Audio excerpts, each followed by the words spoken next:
Hello and welcome to Socialism the Podcast of the Socialist Party. Hit subscribe today to never miss an episode.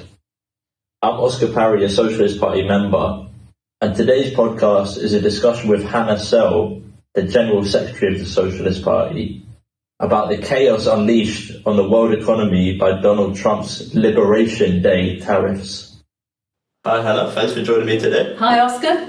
So my first question is, what is Trump hoping to achieve with these tariffs, and is he going to be able to realise his objectives? Okay, well, to take the second part of the question first, no, he's not going to be able to achieve his objectives, and actually reality is already bashing him over the head. But I think we'll deal with that in the course of the other questions. But that doesn't mean that there is no logic to what he's doing from the point of view of US capitalism. It's sort of commonplace to just say this crazy billionaire's got the keys to the White House and the world's going mad, and can totally understand seeing it from that point of view. But actually, Trump reflects, the fact he is in the White House reflects the decline of US imperialism and its rottenness. And the fact that they are still the strongest power on the globe, but they're not able to set the framework in the way that they were in the past. And that means the way that things were done by them in the whole previous period is no longer in the interest of US imperialism. The era kind of immediately preceding this one was the time after the collapse of the Stalinist regimes in Russia and Eastern Europe, so the kind of post-Cold War era. And even though those Stalinist regimes were absolutely not genuine socialism, were brutal dictatorships, they were based on a kind of planned economy, and they were a counterweight to US imperialism. When they collapsed, there was a huge wave of capitalist triumphalism, but there was also the US, a hyperpower, able to do whatever the hell it liked. And as part of that, the US multinationals were unleashed, roaming the globe for the fattest profits. A lot of those profits went actually into tax havens, into their own pockets, not back into the US state. So, for example, if you take the Silicon Six, Amazon, Meta, Alphabet, Netflix, Apple and Microsoft, they've generated $11 trillion in revenues during the past decade, and paid an average of 16% in corporation taxes compared to a US domestic average of 29%. So in other words, they're making billions, but that money is not going into the US state's coffers, but is being kept in tax havens and so on. And meanwhile, US manufacturing employment fell by 5 million people between 1997 and 2024. That is one of the steepest declines ever anywhere in the world. I mean, we live in a very deindustrialised country, but actually it's taken place more rapidly and in absolute numbers, certainly on a bigger scale in the US. And during this period, initially after Stalinism collapsed, there was the idea that China could be a cheap manufacturing hub for US imperialism and Western capitalism generally, and that's what it did. It was an assembly plant for US imperialism, and it was US companies that got the profits. But that ain't true anymore. You know, China has developed, as we'll go on to say a bit more about later, as a manufacturing giant that has fought its way up the value chain and now produces much more advanced goods and is a competitor with US imperialism and dominates actually global manufacturing. So US imperialism has been compelled to act over a whole period. Globalisation suited its profits, suited its interests, and now it doesn't anymore.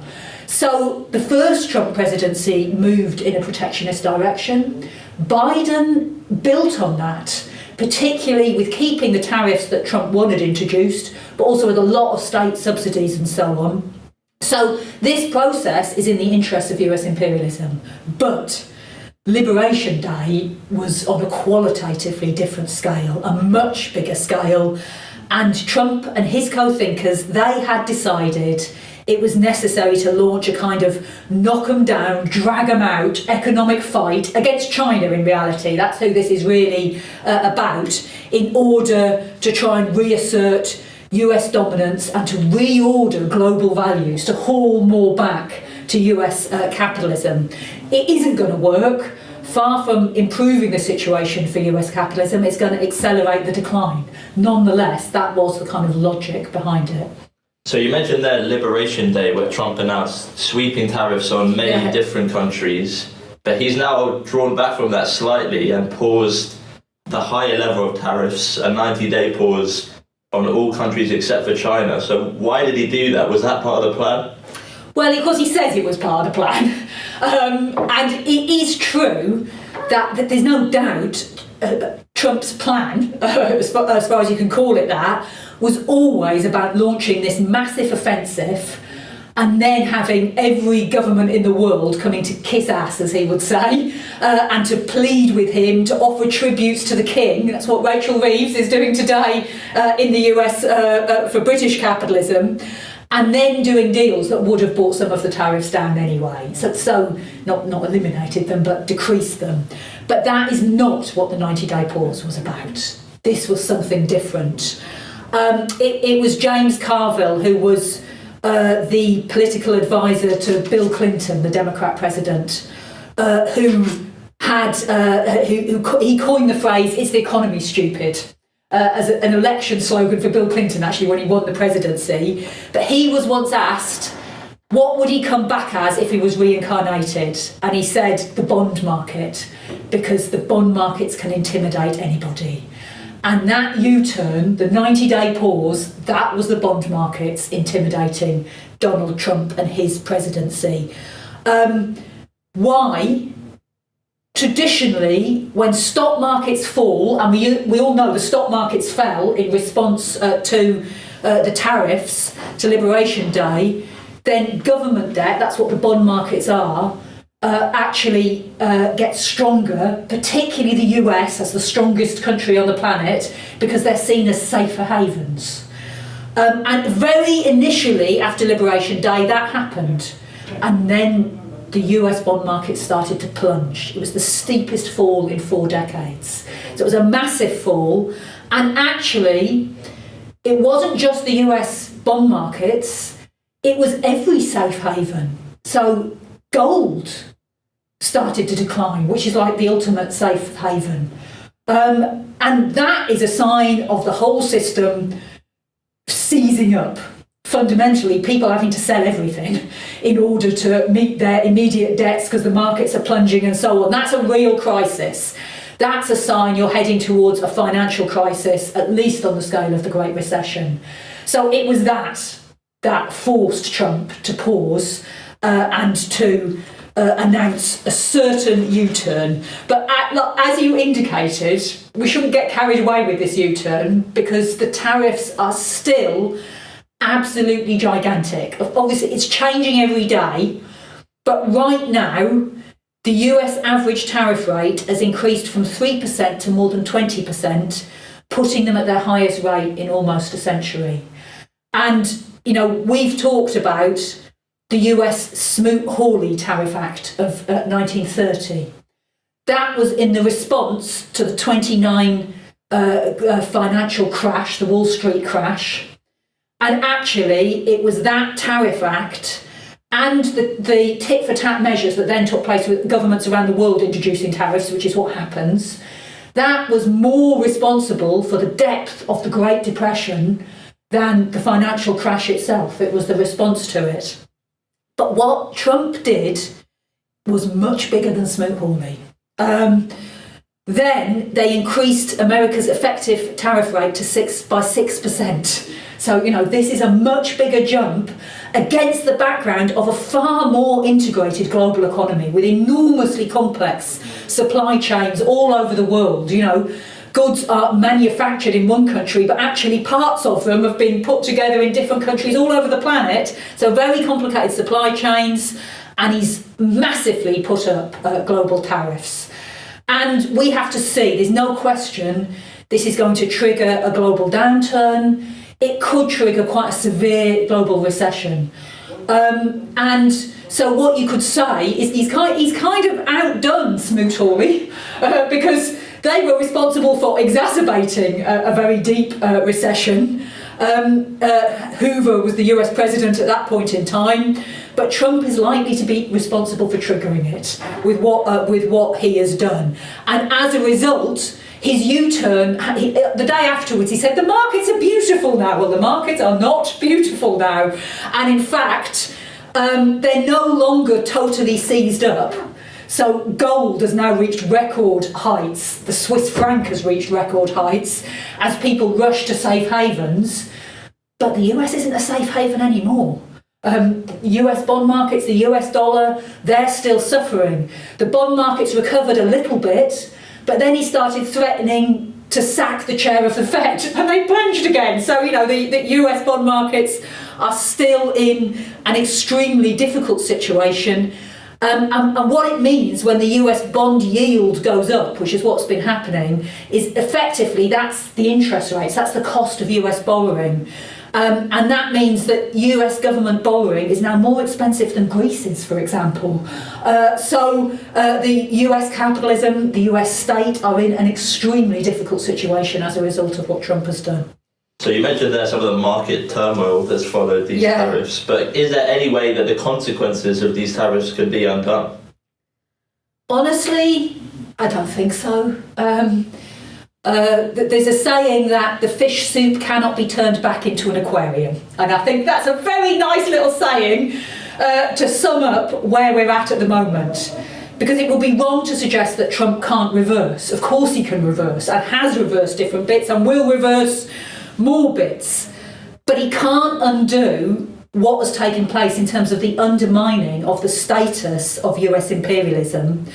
And this whole period, the era of globalisation, the axis of it has been US imperialism and China growing as a manufacturing superpower. If you look, for example, at the aftermath of the Great Recession, the reason that wasn't deeper is because capitalism globally did not do what it did in 1929. The US imperialism acted as the world market of last resort and the lender of last resort, and that enabled China to keep manufacturing, and that limited the depth of the crisis.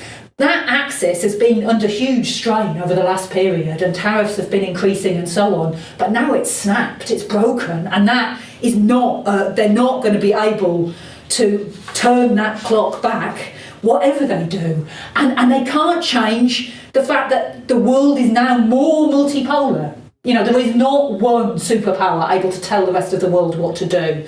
At this stage, if you look at the world finance system, then the US does still dominate that. The dollar is still the global reserve currency, for example. And there's not an easy way to change that. There's not an alternative global reserve currency.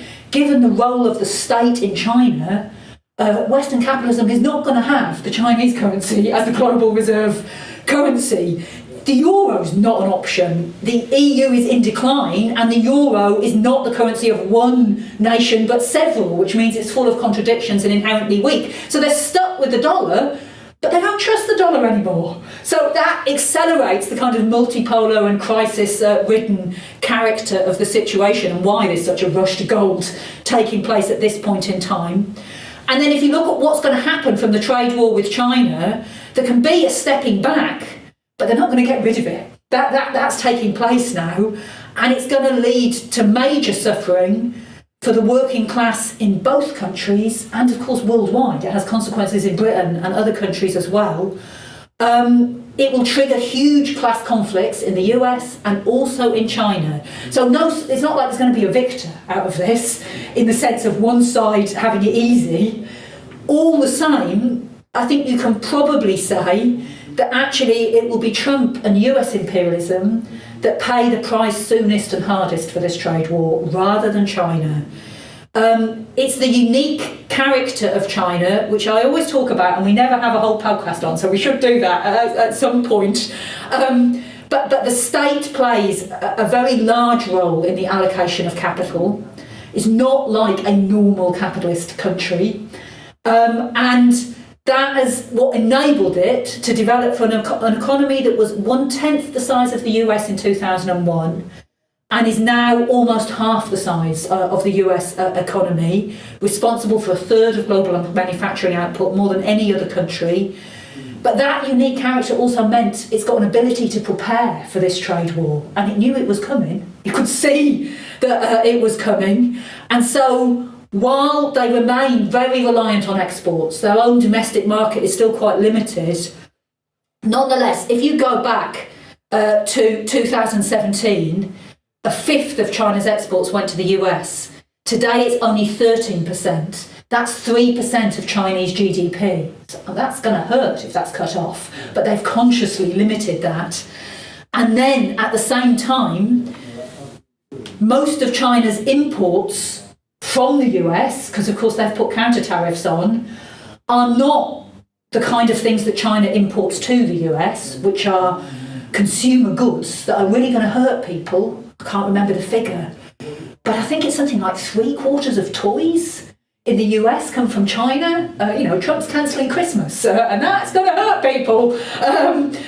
It's not the same. It's soybeans, which Brazil are already promising that they can they'll sell soybeans to China instead. It's industrial products. To some extent, the state will be able to carry the burden of that rather than it hitting the Chinese population to the same extent. And then the other factor in this is Biden attempted to try and bring the other Western capitalist powers behind the US in conflict with China, fundamentally economic conflict with China. Now that never happened completely. Every national capitalist power are trying to sort their own interests, and so don't just follow the bidding of US imperialism. But it's not going to happen now. I mean, that's absolutely clear. Even the Financial Times, which is kind of the paper of finance capital in Britain, but is extremely suspicious of China because of its peculiar character. The week after the U-turn, they had an editorial urging China to take advantage of the turmoil and to act as the reliable trading partner for Britain and all the other Western capitalist powers because the US isn't anymore. Then, of course, they say at the end, but please stop being like you are. Please stop having so much state intervention. Please stop having unfair subsidies. Reform, become like the other Western capitalist powers. Well, US imperialism has been trying to bully China into that for 20 years. That didn't work, so I don't think it's going to work. The Financial Times pleading for it. But nonetheless, that reflects that for all the different capitalist powers around the world, they're going to be balancing, trying to do deals with China, trying to do deals with the US in order to try and suit their best interests. So that will further weaken the role of US imperialism. Now, nonetheless, look, this is also going to accelerate crisis in China as well. And China itself has huge contradictions. This is a Chinese Communist Party dictatorship, brutal, which rules talking about socialism at the same time as having bred billionaires, where the only place in the world is more billionaires than China is the US. So there's huge contradictions there, and a massive and potentially very powerful working class, the most powerful in the world. So this is going to accelerate crisis in China too, but probably it will come first in the US. So you mentioned there some of the price rises that are going to hit the US, maybe in toys, but also lots of other stuff. The whole economy. So how is that going to impact the prospects for class conflict in the US? It's going to massively accelerate class conflict in the US, which was already coming, even when he started on this path. The week before Liberation Day, there was already a 19% drop in confidence that Trump would improve living standards. So, everybody was already beginning to doubt that he was bringing big jobs, but that will have plunged further since. Obviously, given the fact there have been 5 million manufacturing jobs lost, and he's saying, I will bring good manufacturing jobs back to the US, there will still be sections of workers hoping against hope that that will be the case. But it's not how things are going to play out. Not at all. First of all, the enormous instability that Trump creates is hardly likely to make anybody keen any capitalist keen to start building manufacturing and making a long-term plan for the US, given the way things are at the moment. But also, given what I said earlier about the complications of supply chains, it means that, for example, I think there are 20 times as many workers in US auto, as they would say, car production, vehicle production, as there are in steel production. Well, the steel tariffs might lead to some more steel workers' jobs in the US, but they mean that the cost of the steel that goes into cars has increased massively and are leading to job losses in the auto sector. So overall, it's going to lead to disruption and not to increase jobs. Some jobs that there are will also be highly automated, which means there'll be a limited number of extra employees. And of course, at the same time, it's going to lead, as you said, to massive price increases. So for that was the biggest single thing that people were angry with Biden about, the amount that the money in workers' pockets did not buy as much as it used to. But that is going to get much worse. So there's no question we're going to see big opposition. It's noticeable, even some of the union leaders, like from the United Auto Workers, who did welcome the tariffs, they also said, these are only a step forward if we get good union-paid jobs, proper union rights, proper healthcare, proper pensions for old people. Well, they're not going to get any of that. So they're going to be in conflict with the Trump presidency. And I think the other thing is that we have started to see mass protests against Trump. So they took place on the 5th of April and have again since. Really big protests in lots of cities across the US. Now, traditionally, the Democrats try to say to those protests, well, the answer is to vote Democrat. But at this point, I read an opinion poll that said that there's only 29% of people have, what was the term that was used? Only 29% are favourable about the Democrats. That's the lowest on record. And that reflects the fact that people blame the Democrats for Trump being elected in the first place, or they're angry with them already because they didn't deliver on living conditions because they were another party of billionaires. So there's a lot of anger with Trump, but that is not easily going to be funneled towards the Democrats. And at the same time, Bernie Sanders and AOC have been doing these massive rallies around the US, tens of thousands attending them against the oligarchy. That now they're not calling for a new party the way they should be, but nonetheless that shows the potential for the development of a new party in the US. So we've talked a lot about the US and China relations, but briefly, how are these tariffs going to impact the situation in the UK? I will be brief, because I think really the problem that British capitalism has is we talk about the US declining. Britain has declined a lot more. So it's actually a third-rate capitalist power now. It's the oldest, but it is absolutely no longer in the top tier. And in the era of globalisation, British capitalism went further in that direction than other countries. So it's a very open economy, highly reliant on services, and it's not part of any trading bloc. And that means in this situation where the barriers are going up around the world, it's just in a very weak position. And it's particularly difficult. They're going begging for a trade deal with the US. They will not be able to agree to all of Trump's demands. I think that's clear. And one reason for that is no matter how willing Starmer and co are to crawl on their bellies in front of Trump, and they really are, actually Britain's biggest trading partner is with the EU. And there are lots of issues where if they agree to what Trump wants, that will affect their trading relationship with the EU. And then there's the complication of China. They're also trying to suck up to China. But Trump might object to that. So really that they're just left in a very difficult position. But the other thing is the weakness of British capitalism and the fact that the world markets see British capitalism as weak means that it's very vulnerable to crisis in the world economy. So the initial kind of crisis in the bond markets in the aftermath of Liberation Day, at that point in time, Britain's government borrowing costs reached their highest level since 1998. So it was a massive crisis for Britain. The new Labour government had done nothing other than what their terrible things they're doing every day. It wasn't any policy of theirs. It was just because The idea that when the US sneezes, the world catches a cold, that particularly applies to British capitalism, and that means any coming global downturn, world recession, British capitalism is going to suffer badly. So we're seeing over the world the rise of the nation state, and how can the workers' movement internationally organise against the pressure to back our national capitalist class in this era? I mean, that is a very good question, because it is inevitable that those pressures will come on. Trump is accelerating the move to nationalism around the world, but he's also a reflection of it. It was taking place anyway.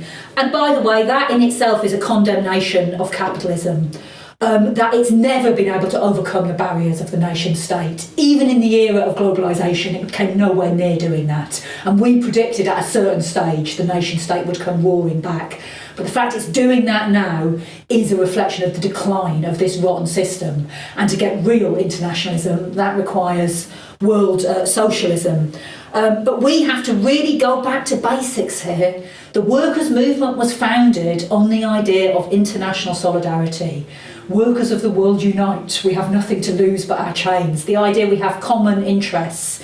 If you look at the history of the British workers' movement, the massive struggles that led to the foundation of the current big trade unions in Britain.